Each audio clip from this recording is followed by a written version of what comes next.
Welcome to Storytime at the Rubus, a weekly podcast about a music festival that doesn't seem to ever happen. I'm your host, Charla. And I'm Daniel, and, well, that sucked. Last time we recorded, we were, like, literally hours away from, like, leaving to Manchester, and then, well, everybody knows what happened. I thought we were going to, take a few weeks off after Bonnaroo and, yeah, that was the plan. Condense and relax, but here we are. That was the plan. There were a lot of plans, but, well, a lot of different things happened. Look, I'm going to be honest. That sucked. That really, really sucked. I like how Ron and the Reshoot and the Parachute people handled it, and they just posted on a lot of things, said, like, hey, if you got to cry it out, if you got to be mad, whatever you're feeling, that's, like, totally valid right now. Yep. Like, being mad is fine. It's just sometimes you don't direct it towards anyone or anything in particular. You're just being mad at the universe. I think that's fine in this instance. Exactly. Man, that was just really weird. Like, I feel like we all collectively very quickly went through the 5 stages of grief. It was funny seeing on, like, the Bonnaroo Reddit and Faru and places, people saying, like, well, this could still happen. It doesn't look that bad. And then it slowly went from, like, denial to acceptance. I think those of us who follow a lot of Bonnaroo social media started having some kind of realization that there was a possibility around Sunday or Monday. Yeah, Monday is where it really Mondays hit me. When it really really started hitting. Because we're not far from the farm. I know we've talked about this before. We're just an hour and a half away. And the rain was getting really soggy here. Right. And I was starting to see where the pictures were going. And it was like Monday. I'm like, you know what? I'm going to buy these Tame Impala tickets for Atlanta. At worst, I see them twice or whatever. Maybe I have to sell them in Atlanta if I still see them at Rear or whatever. I felt like I needed a fail-safe and did that. And it's a good thing I did because I think there were a lot of other people that did the same thing right after I did. But, I mean, that's not the point, though. I mean, oh, gosh. Where do we even start? And I don't want this to be a thing where we're just going to, like, talk about the bad things because there are many, many good things that we're going to talk about here in just a little bit, right? Oh, for sure, for sure. But it's not going to be a negative podcast. No. But, I mean, like Ron and the Parachute people said, it's okay to get your feelings out. The biggest thing to me is something that I mentioned to Barry when they did a live version of the What podcast the other day. What really sucks is the situation that a lot of people were facing if they were like a vendor that already spent like a lot of money to bring people up to drive from a long way away. Yes. Or people that were like already in Manchester from driving a long way away. I know there was a lot of people that drove a long way away and like expected to drive in on Tuesday. And at first they were like, well, we're going to just start on Wednesday. And then they had to book another hotel for a night, spend money on that, or even camp out in the Walmart parking lot or whatever it was. There's just so many scenarios in which this just sucks for a lot of people. I mean, there are people that lost thousands and thousands of dollars on this that they won't get back. I mean, they'll get the price of their tickets back. Well, things like non-refundable RVs, money they spend on like food that will go bad or whatever. Hotels, gas. Yeah. I mean, I gassed up the bus like the day before we thought we were leaving. I mean, filling the big diesel tank, that wasn't cheap, whatever. Daniel and I are so fortunate to live, just an hour south. But I mean, other people are not in that same boat, and I just...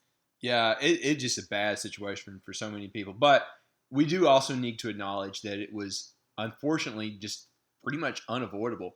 I think a lot of us thought at first that, like, well, it's not that bad. It's just soggy. We can live through that. Mm-hmm. But then some of the pictures started to get out, and we're like, oh, no, this never would have worked. Right. Like, even the small portion of people that were volunteering, their place looked like just a mud bog, and they were stuck for days and days. Even the tractors that were trying to get them out were stuck. Yeah, when those, the picture of that tractor came out on, I think it was Wednesday after they canceled. I mean, it was so bad. The other thing, it was Tuesday, I think. Yeah. The other thing that got me, that made me realize, they had to do this, was some pictures and video that I saw in front of the Other. They had some tractors out there. They had some really cool installations that I suppose that we'll see next year.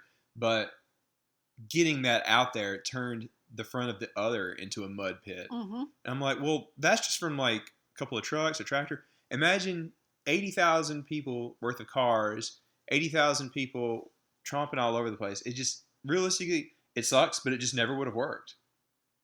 And as much as it sucks, they made the right call. They really did. Yeah. They really did. It sucks for a lot of people. Now, I think that Bonnaroo did the best they could. I think they were smart in trying to plan it in a day, but I wish, and this is the one critique that I'll have of them, I wish they were a little bit more empathetic in their messaging. The last that we've heard from them was like, well, we're heartbroken that we have to cancel, and they kind of explained it. Then they turned around and were like, hey, we're selling stuff. You want to buy this merch that we need to get rid of? And, that we're selling tickets to this thing that we threw together in Nashville, which wasn't a terrible thing to do, but I just felt like it was a little tone deaf. I'm just going to be honest. Right. I do agree. Now, I understand that they're a business and they have to make revenue just like everyone else. I get that completely. I get that. Yeah, and they have done fantastic things. They sent a lot of tents down to New Orleans to be used for anybody that needed it down there. Yes. Yeah. And I think the tent company may have did that as well or something. I read something about that, so I'm not sure. Some entity involved with Bonnaroo did that. So I'm not going to sit here and badmouth it. I think they've made some regrettable choices, but clearly they've also made some great choices. Working in business communications myself, I understand, you have to protect, your bottom line, and it is about the revenue. But, still, like I previously said, people have lost thousands and thousands of dollars on this. And there's people that this is their vacation for 2 years. Oh, yeah, that's like time off that they can't get back. They can't get their time off back. I wish that the messaging had acknowledged that. But I don't know. It's not the end of the world that they don't. It just makes it seem as if they're a little unsympathetic to what a lot of people went through. It sucks that the vendors had to go through that. And another thing that hit me was like the volunteers got down there and in some cases put in like 2 shifts of work. But I have seen that they are going to credit them. So whatever shift that they did work, they'll be able to skip next time if they choose to volunteer. And I think they're all being sent like some swag. That's cool. So they weren't forgotten. I was a little worried about that at first. That's really cool. Yeah. And they did acknowledge like all the people on staff that did all the work in the rain. And, another thing that I think a lot of people didn't necessarily realize is the work getting stuff up was very far behind because they had to stop because of heavy rains or thunder or whatever. So even if we did theoretically have it, Thursday may not have even happened because stuff wouldn't have been ready. Right. So, in so many ways, it was the right decision.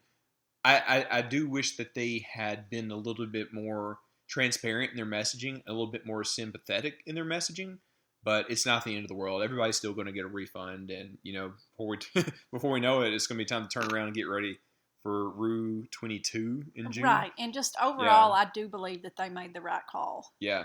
So you know what? That's enough of that. I don't want to focus. Absolutely. Yeah, we all know what happened. I'm sure that Brad and Barry and Taco are going to go through a lot of this with some industry people that work in it on their podcast. Do listen to them because I think they're going to have some cool stuff.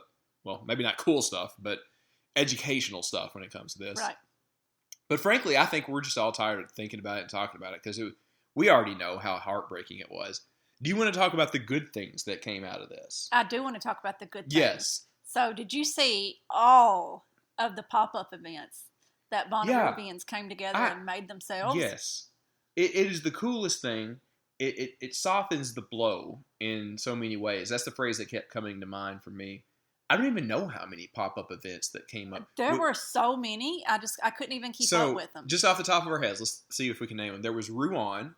There was some kind of Nirvana Roo or something. I saw Nirvana Roo. Yeah, I saw Ruan, and then I saw Nirvana Roo. Yeah. And then, of course, there was the other fest in Manchester. We'll talk more about that in a moment. Yeah. Now, there was the thing that at Short Mountain Distillery.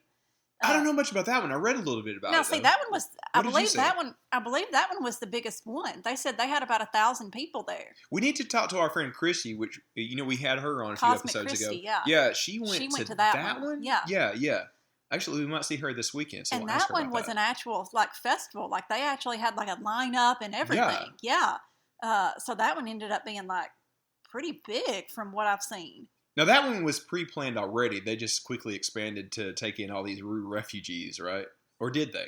I need don't to learn know. more I don't about think that. so. There's so many instances like this where an existing thing expanded to accommodate Rue people or something popped up out of nowhere. Yeah, I don't know. It's super cool, though. Before we get to the one that we participated in, the one that we really should give a shout-out to is the other fest that was put on locally in Manchester. And all the credit in the world goes to the French family and many of the people that they worked with. So Ryan and Rebecca and some people in Manchester, within 48 hours, they thought they were going to go to Bonnaroo, and then they were putting on their own local fest. Yes. They had Andy Frasco and Big Something headline it. Yes. And we jumped ship from I did. I had a fun little mini road trip. We went from our place, which we'll talk more about in a moment. I had a one-night road trip with Lord Taco, Russ with the Bus from the What Podcast, David Bruce, the I Am Bonnaroo guy, and Jay, the guy that founded the Bonner Rooster that Chloe works with him on. So it's the four of us going on this road trip from our little mini-roo compound back up to Manchester to go see Big Something and Andy Frasco. And that was wild, man. It was fun. We hung out in the car, about an hour each way sharing stories. David was telling us about how he almost hydroplaned out on his way down from New York. He had a crazy drive. Yeah, I didn't tell you about that, did I? No. He thought his car was jacked up. Like, he couldn't even put fuel in it because, like, water got in the line or something. But he was okay. We were riding in his little car that he rode all the way from upstate New York over to Manchester. But, yeah, that was so fun hanging out with those dudes. We usually just talk to each other online. It was so fun to be in person on a little road trip together. We went up there to the Other Fest to see Big Something and Andy Frasco. And that was interesting because it was like kind of half and half, like half local Manchester people and half like Bonnaroo refugees. You could tell just by how people were dressed. The Bonnaroo people were like still trying to wear their like Bonnaroo outfits and stuff and have like totems and lights and things. It was an interesting mix. And look, I got to be honest. Obviously, we're friends with Andy Frasco. We had their guitarist Sean on the podcast some months ago. I knew what to expect with them. I did not know what to expect from Big Something. They killed it. All four of us on that road trip, we were talking about them on the way back, how much they blew us away. Big Something. They're similar to like what Goose should have been this year, or it's a little unfair to call a jam band similar to Fish, but sometimes you don't know what else to say. It was fun because both bands were bringing out each other to play with each other on like each of their different sets. That was a fun night, and that was a taste of like what Thursday night at Rue would have been like. Speaking of taste, tell them about what you got. What I got? Oh, yeah. So, yeah, we left a little early to go stop by Common John Brewing, which another story that we'll talk about in a moment. And I picked up $300 worth of spicy pie pizza. I messaged them ahead of time and told them, I'm like, hey, I got like a Rue refugee camp. We're trying to bring some back for everybody. And they're like, awesome. Let us cut you a deal and we'll get you a bunch of different kinds of it. So, like, in David's car, we crammed 15 whole spicy pies in the trunk, and me and Jay and Taco were holding like about 5 pizzas apiece. Oh my gosh. All warm on our lap from Manchester back to outside of Belvedere. about a little over a half-hour drive, I suppose, maybe 45 minutes. And we showed up, and like everybody was still hanging out, and we like pulled up and felt like damn heroes coming out with like 15 spicy pies. Wow. Yeah. So yeah, that was a wild night. And we ran into both Rebecca and Ryan, and even Jeff Cuellar from Bonnaroo was there. Cool. They pulled in a big assist. So apparently the generator broke or something, like just a little bit before that show was supposed to take place. And Bonnaroo lent them a big-ass generator to power the stage. That's great. So yeah, it was. There was even a little taste of Bonnaroo there. It was powered by Bonnaroo in a way. So cool. It was fun to have at least a little something. Yeah. And it was like in that big yard next to a Taste of Europe or a Bite of Europe, whatever it was. We never could remember the name of it. That's really cool. It's on that little road that goes from the farm over to the Cracker Barrel. So like, I know what you're talking about. Yeah. And there's like a John Deere tractor place there. Yeah. We were joking because people could just pull up in the John Deere tractor parking lot and watch the show from there. We saw 2 cars that did that. But yeah, I mean, I was seeing a show technically powered by Bonnaroo just a half mile away from the farm. So I was like, it both sucked, but also was like, hey, I'm getting a little taste of this. It's okay. There's a lot of Bonnaroo people there. A taste of Bonnaroo? Yeah, it wasn't a taste of Europe. It was a taste of Bonnaroo. But yeah, okay. Where do we even begin? Should we talk about what happened to us? About the mini-roo? The surprise impromptu mini-roo? Yeah, I guess. You guess. Why do you just guess? So we didn't plan on being there. We didn't want to be there. We wanted to be on the farm. Who wanted to be there? Yeah, I mean, but it was our plan B. Once we knew that things were falling apart, I got up with Lindsay, and we just talked about the hypothetical scenario, like, hey, do we want to do this if things go south in Manchester? And we did, and this was the 4th time that we've done this, but it was the biggest yet, because, I mean, think about it, and this is the case for any of these, like, little Roo camps that sprung up. You've got people with all this time off from work. Mm-hmm. They've got all the supplies for camping for that long. They've already blown this much money. Yep. They plan on being with Bonnaroo friends anyways. So you get all these people with all this time, all these resources. It's a recipe for awesomeness if you think about it. It really is, truly. So we had people that had flown in from across the country, literally, and just, there was a lady from Australia there. I'm serious. Did you not know that? No, Yes. She's part of Camp Red Roo. She thought she was coming to Bonnaroo, and she ended up coming to Mini Roo. What? I'm serious. Ask Mitchell about this. He told me about her. Yes. Did Lindsay know this? I don't know. Well, he will now because he'll be listening to this. But yeah, had her, people from Portland, Oregon, a dude from Alaska. I thought Alaska was the farthest. Nope. Australia. What? I'm sure she had other plans, I could be wrong, but I'm pretty sure. That's what Mitchell told me. I'll have to get him on one of these days. Yeah. Yeah. Yeah, she thought she was coming to see her countrymen headline at Bonnaroo, but come hang out with a bunch of hippies over at the farm. Another farm out in the middle of nowhere. But yeah, I've got Charlotte dumbstruck right now, so I'll tell you about it. But yeah, we had around 100 people there. We had the Monkey Bar. We had a miniature Camp Red Roo, about 5 RVs. And the past couple of times, we modeled it after like a small music festival, but this time it basically turned into a temporary hippie commune because we had no plans. Everybody was sharing food and resources. No money. Yeah, well, everybody had money. There's no money exchange. There was no need. It's like instead of like paying for a drink at the bar, like you go bring Dave at the Monkey Bar whatever drinks that you happen to have, and he would mix you something good out of what everybody brought. Somebody made breakfast tacos every day. We were all sharing like snacks. It was an amazing experience. Clearly, we would have preferred to have been at the real deal at the farm. But if there wasn't the cancellation, this never would have happened. We wouldn't have had like Texas tacos in the morning for breakfast. We wouldn't have heard Mitchell doing slam poetry with a beat that I looped for him, That was the entertainment. Yeah. It was Mitchell's slam poetry. Yeah. It was so funny. But I thought about what we were doing. And I thought about all these other like little miniature Roo refugee camps that were happening. Even the bigger ones like the Ruan thing or just things that, we had a couple of dozen people in somebody's backyard. And I was, kind of tipsy one night. It was on my birthday. You guys got me drunk and had me DJ for you. And I stayed up a little late. And I was just kind of like half out of it looking at the stars with you. And I was like thinking like, dude, like Bonnaroo the brand, let's be honest, is not in good shape right now because they keep promising us things that never happen. And it's outside of their control. They can't control a pandemic or a flood or whatever the next plague is, But the brand may not be so hot right now, but the community is like stronger than ever, if you think about it. What other thing doesn't happen for 3 years officially, but still kind of sort of happens in like a smaller capacity in so many different instances? You're absolutely right. Yeah. And I feel like everybody was like, screw it. We're just going to do it ourselves. Like, I mean, that sucks. There's a flood. It sucks that you can't like get around the problems and fix it for everybody. But so many different things cropped up and was like, yeah, the community is like just fine. We don't need the corporate entity to throw it for us whenever, something like this happens for 2 years in a row now. I mean, God forbid, knock on wood, there not be a next plague next year, whether it be a swarm of locusts on the farm or is covered in a pool of blood. I don't. Nothing would surprise me at this point. They may not be able to get rid of the bees. It's an infestation of bees now. Yeah. Oh man, that could be the problem.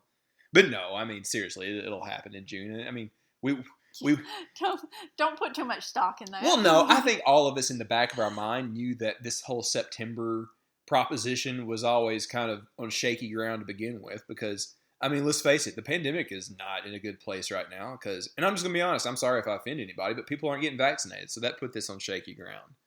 I mean, the rules they put in place would have greatly helped, and I would have felt very safe, but that was always something that threatened it all year. We all knew that it was on the edge of a knife already. So a flood taking it away, well, it was surprising that happened, but I don't think in the back of our minds, none of us are that surprised that it didn't happen because it wasn't always an iffy proposition to begin with, True. Yeah. True. I mean, that's how I always felt. How did you feel about it? Never in my wildest dreams that I think a flood would get it. That's like biblical stuff. Well, it was. I mean, look, I I work at a place with a lot of scientists, but I'm not one myself. The fact that a hurricane that big took that path at that time was like somebody hitting a hole in one at golf. True. It's not impossible, but it's highly improbable that would have happened. And I remember a lot of people saying when they announced a September date, like, well, that's the middle of hurricane season. That's possible. Okay, so to that point, we used to have this festival in Huntsville where me and Daniel live. Oh, gosh. And it was called Big Spring Jam. And I'll be honest, like, me and Daniel, when we were back in our early 20s, we actually went several times. And it was a good festival. It was cool. For what it was, for a city festival, it was not bad. And it was in September. And it rained like 3 years in a row and rained the whole thing out. And then they went bankrupt or quit having it or whatever. Well, you remember this happened to Sloss Fest too. Yeah. You would think July would be a relatively safe time to have something. But September is not a good, like it rains in September. No. I mean, you never really know. It could be a hurricane. It could be like a weird, weather front that comes through. Yeah. I mean, this week it's been beautiful. Ever since the hurricane came through, it's been great. If Bonnaroo was this weekend, we'd be there. Rain could happen at any time. I mean, we've just been very, very fortunate that it's never happened on those June dates. Well, it has. It was before my year's time. It has, but for the most part is what I'm saying. Yeah. I mean, having it in September was a risky proposition because it's hurricane season. It's a little, well, I don't know what the statistics would be, but it's always a possibility that one could hit through the Gulf and curve in just the right way, just like this one did. Mm-hmm. So, as we have all seen, it's not. But it's not worth worrying about. It's already happened. It's in the past now. Mm-hmm.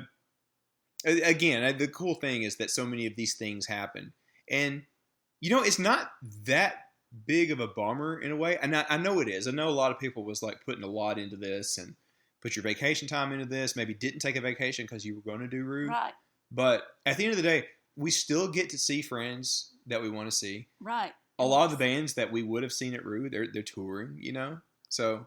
Right. And it was so funny because, we're literally out there in like somebody's little farm or whatever. Yeah. But we're all wearing these like stellar outfits. Yeah. Brooklyn was not giving up on her outfit that she put together. You weren't either. Nobody was. Yeah. Nobody was. Everybody was glittered to the nines, like had on their like Bonnaroo best. Yeah. At all. I saw it when I went to the other fest, that one night in Manchester on Friday night too. So many people. People were like popping champagne. Oh gosh, yeah. That was a combination for possible mistakes to happen that didn't happen when you've got so many people with booze to just get rid of and food to eat and other things to partake in. I still have so much food left over. Yeah. Oh, well, the good news for us, and maybe for other people, check the dates on your food that you bought. It may not go bad until another year or two, so you can just store it away for June. I already put a lot of things away. I got a whole case of water bottles that I'm just going to stow away. A lot of non-perishable like tuna fish packs and like crackers and things that don't go bad for a year. I just put it in a big Tupperware thing. And I'm like, well, that's just going to sit there until May or June of next year. Yeah, because it's like shelf stable. Yeah. And that kind of is the case for a lot of plans that were going to happen at Rue. I was speaking with the lady that was my contact with Bonnaroo that was going to assist us with our event that we were going to put on. And we texted. She said, oh, man, I'm sorry. I know this sucks. And we just agreed, like, well, hey, let's just pick up where we left off. Mm-hmm. Come around April or May, let's get in touch, and we'll just go ahead and do exactly what we were planning anyways. So I'll have Get Weird play for us. We'll still have the thing just as we planned, Yeah. And that's going to be the case for a lot of things that were going to happen. We had a new arch that looked beautiful. There was some new stuff at the other stage. The witch stage was greatly improved and humongous. I'm sure we'll get, like, all those things are still going to come back here in, like, 8-9 months or whatever? Yeah, it's like 8 months now. Yeah, well, yeah. Only 8 months till Bonnaroo, y'all. Well, yeah. All right. With that being said, we did want to talk a little bit about what we're going to do with this podcast going forward, because we can't just have a podcast for years about an event that just never seems to happen. So who you think's playing in 2022? Yeah. I don't want to spend months and months going through that. So here's a plan, Charlotte. I'm going to tell you this, and everybody can listen to us talk about this. Well, hold up. Yeah. Can I get my one thing out? Yeah, get one thing out. Can we manifest Lady Gaga? All right, yeah. No, wait.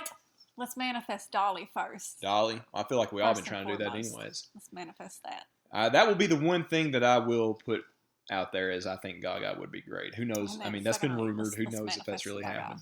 But I don't want to worry about that because we're not going to see a lineup until after New Year's. You know, I don't want to spend like 3 or 4 months, you know, going back and forth on that. You know, or do you? Yeah, we've gone through so much of this for 2 years. I don't want to have to, you know, whatever. You think they'll start selling tickets? Oh yeah, them pass down making money. No, they'll sell tickets. I won't worry about that. Oh, that's one other thing I will talk about before we kind of transition to our future plans. Yeah, they're not going to roll over because they needed to outright cancel in order for the insurance to go into effect. Yeah, I understand that, but whatever.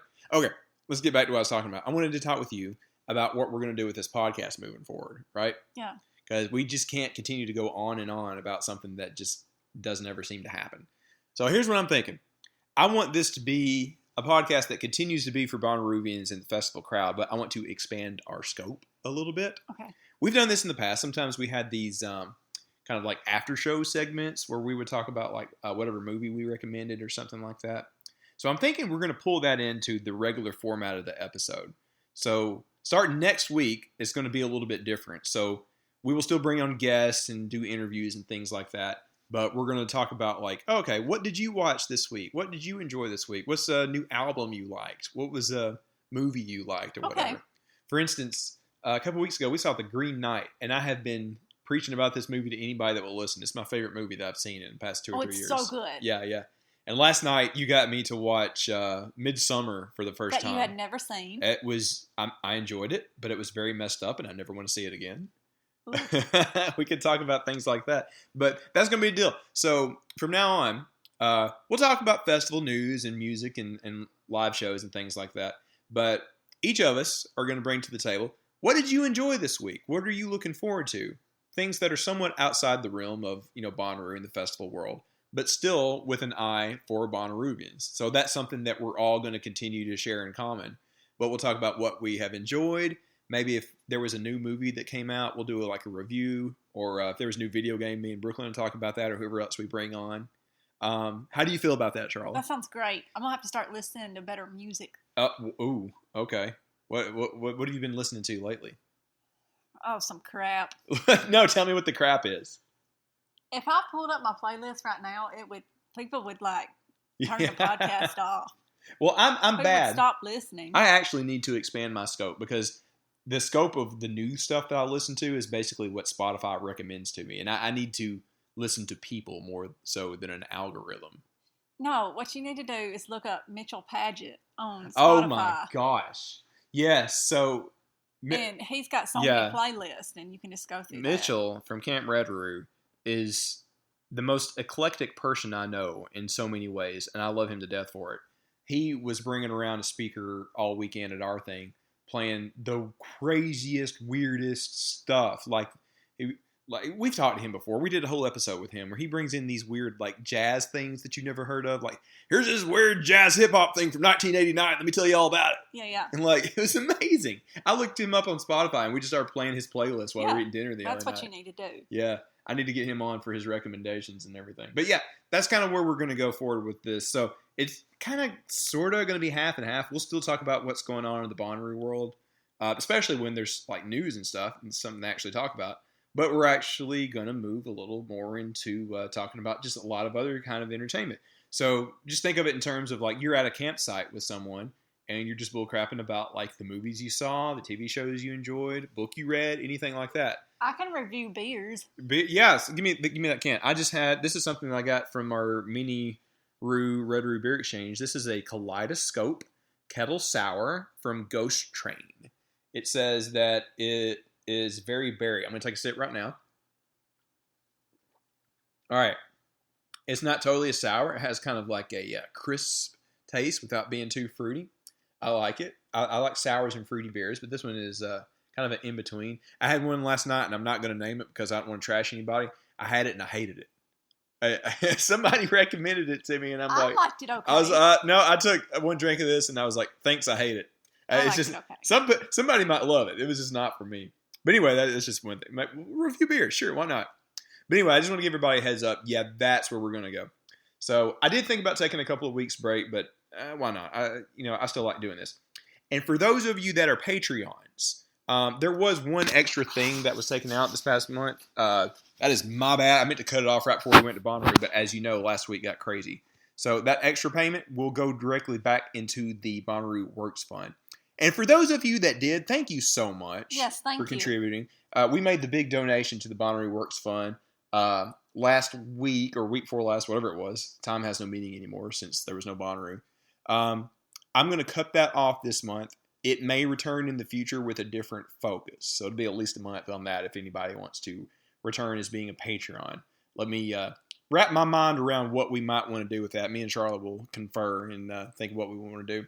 But if we bring that back, a good portion of it will continue to go to the Bonnaroo Works Fund. Clearly. Because they don't cancel. They still do all their work, and we love them for it. Yeah. All right. So I think we got out our crying. I think we got out our stories about the fun stuff that did happen. I want to hear more stories about these other pop-up Roo events. We got to talk to some people that got in on that. Yeah. I even saw, I didn't just see them in Tennessee. I actually saw one that was going on in Vegas. Yes, because somebody was like, oh, I've made it to Vegas. They made it to Vegas on their road trip when they found out, and they were like, hey, is anybody else in Vegas? And a bunch of people responded, and they just threw a little thing together in Vegas. I did not know about this one. How many people were there? Oh, I don't know. And then I saw one in Arizona. So it wasn't just in Tennessee, because people were making it halfway in their travels or whatever when they were finding out, and they were like, that's so cool. Anybody around here? So cool. Yeah. And that just goes to show, I really feel like the community, maybe not legally, but spiritually owns the brand more than any entity like Live Nation does now. Certainly agree. I mean, sure, they might have the trademark or whatever, but listen, those three circles and the Bonnaroo Spirit, sorry, y'all, that belongs to the people that go now. Maybe you might change your name or something or whatever, but the people that go year to year that have taken all this on and put all these little miniature Bonnaroos together, yeah, this is ours now. We'll just happen to show up at the event that you throw in June, Absolutely. Yeah. All right. Well, I think we have covered it for this week. There's so much being said on InfoRoo and Reddit and Facebook. Everybody has beat this to death. We all know why it had to be called off. It sucks. There's so many instances of bad stories and bad situations that came about it. But I really feel strongly that there is more good that came out of it. Yes. All these new friends that were made at these mini roos and things that happened, not just at ours, but all these other ones that happened. It's amazing to think about. And I know life just keeps pummeling us with lemons, but it is so cool that we're able to make at least a little lemonade out of it, don't you think? Right. I agree. All right. Well, that will do it for this week. We'll be back next week with kind of the reformatted version of this podcast. And we'll have more ways for you to be involved. I want to have more people on as full guests just to talk with us and talk with us about what they've been enjoying and what they're looking forward to. Not just with Bonnaroo, but anything. We'll kick that off next week, don't you think? Yes. All right. Well, one thing that doesn't change is we need everybody to get out there and radiate positivity. We'll talk to you next week. Bye.